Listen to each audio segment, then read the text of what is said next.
Hey everyone, it's Donna Brown here, the Work From Home Queen. I hope you're doing well. Today I thought I'd have a chat between me and you about depression and success, or mental illness and success. And the reason why this vlog came about was because recently I got interviewed for an upcoming book that's been written in New York about mental illness and running a small business, in particular with a focus for women. So the author interviewed me about my own experience of dealing with successful business owners and not so successful business owners, those with mental illness such as depression and anxiety, and those without, because I do have some clients that have suffered this. And we were just discussing what the key differences are between these businesses and why some succeed and some don't, and what the people with mental illness don't have versus the ones that don't have mental illness do have. So just some comparisons.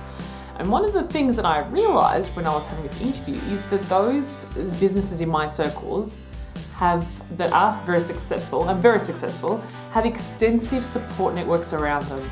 They're not afraid to ask for help, and they are not afraid to accept help. It's very interesting, I noticed, because the small businesses that I deal with that are not so successful, that also suffer from mental illness, and when I say mental illness, I'm primarily talking about anxiety and depression and things like that, they don't actually have a very extensive support network. They don't really have many people to talk to, and this is obviously a generalization. This is not everybody, but there's a very high proportion of people who don't have someone to talk to, don't have someone they can rely on, don't have someone who can, babysit the kids if you're a mum, and so you can spend a couple of hours on the business. They have a lot of pressure on themselves, besides being a business owner. So they have mum pressure, wife pressure, girlfriend pressures, life pressures. Everybody has pressure, but it's just the way that they process this pressure. The ones that are very successful are very focused on their business and have lots of support for being a mum, being a wife, being a girlfriend, etc. They have great babysitters, they have other people cooking and cleaning for them. And this is obviously a generalization again. For the most part, they have very extensive support networks. So as I was discussing this with the author, I thought, that's really interesting.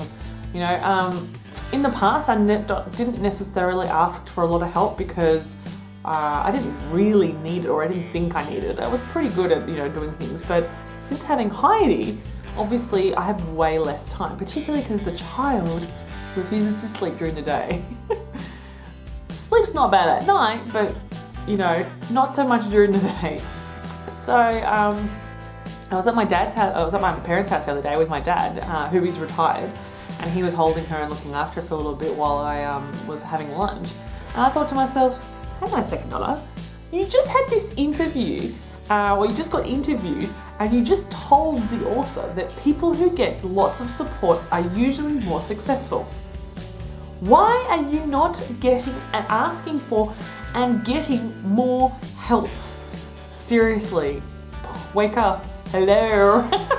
I have lots of grandparents who are itching to help, to support.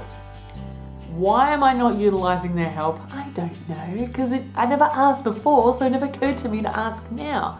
It's one thing to ask someone saying, oh, can you just pop that in the fridge, or can you just pass me, the dummy? I don't have an issue with that, but actually asking for, can someone babysit her, Heidi, for a day so I can catch up? Or can someone do this? It never even occurred to me to ask, even though I have people ready and waiting to help. And it was a little lesson for me. That's why I titled this video, what I learned about depression and success.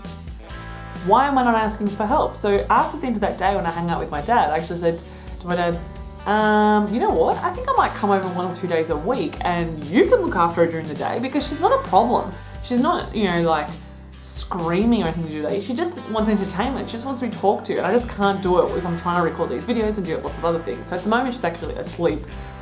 I think it's because she had her 6-week immunizations. Otherwise she wouldn't be asleep. So I thought I'd quickly record this video. But so now, and he's like, yeah, okay, I can't wait. I love her, and I can't wait to hang out with her and hold her and play with her and do everything. So I am going to pack up my laptop and pack up her bag and go and spend the day, or even if it's just 4 hours at their house with my laptop. Beauty of having an online business means I can do it anywhere, and let her coo to him and play with him and kick with him and whinge to him so I can get some work done. Yes, if she's hungry, I can quickly feed her. I'm breastfeeding, it's not an issue, and then I can go back to work. And I was just like, seriously, Donna, seriously, why didn't you ask for help earlier? So my little tip for you today is, if you have the capacity to get your help from people outside of you, it doesn't even have to be family members. Sometimes friends really would like to help with you running your small business. Then ask. Don't be too proud to ask for help, because those ones that are very successful, ask them. They will tell you they have a great network of support. They did not do it alone. So put your hand up, ask for help, and get the support that you need so you can spread the magic that you know out there. Anyway, I'd love to hear your thoughts. Please comment below. If you like this video, give it a thumbs up, subscribe to my channel, and I will see you next time.